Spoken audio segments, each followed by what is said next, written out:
How's it going, everyone? We are going to do server for Project Zomboid. This one had some challenges. It requires a plugin.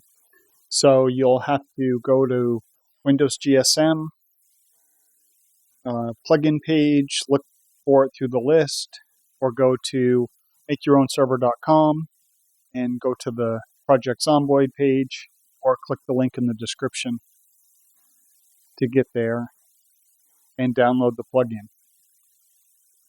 Now, Windows GSM, then you install the plugin, and after your server installs, it looks like this.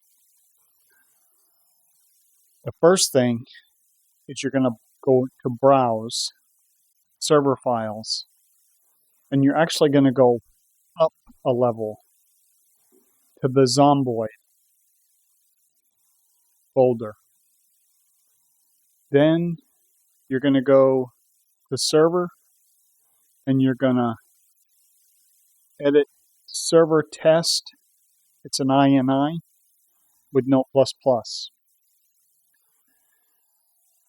Okay, in here, you need the public name. You have to have something in there.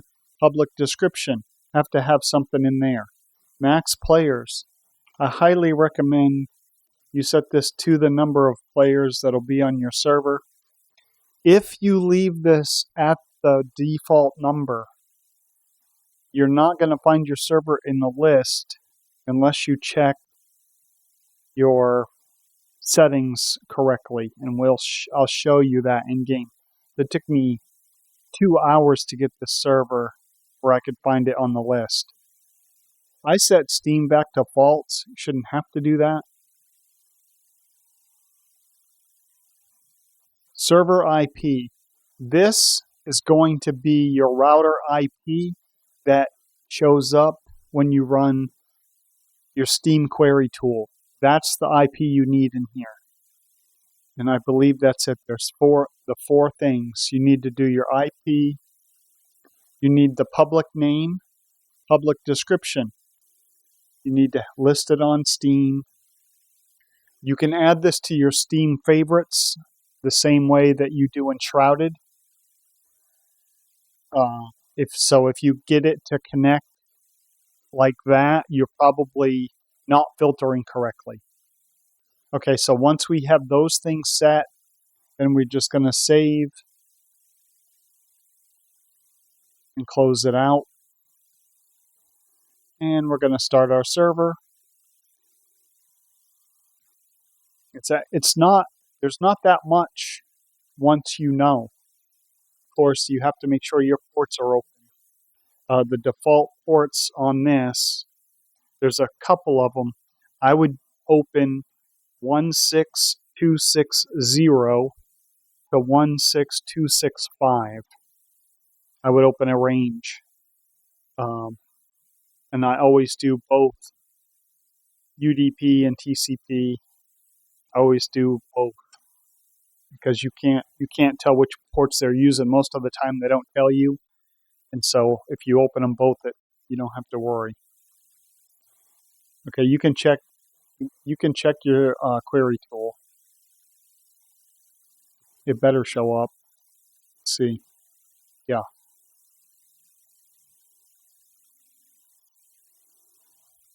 And now let's launch.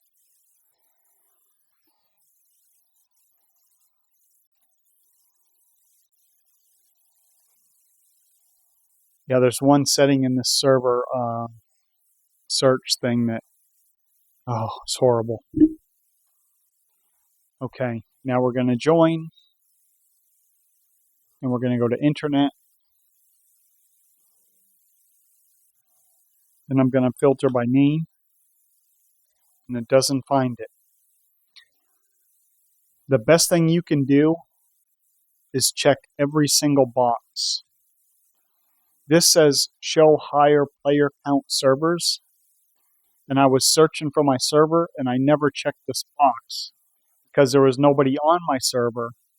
I didn't pay attention to it just a filter for max people, whether there's anybody playing or not.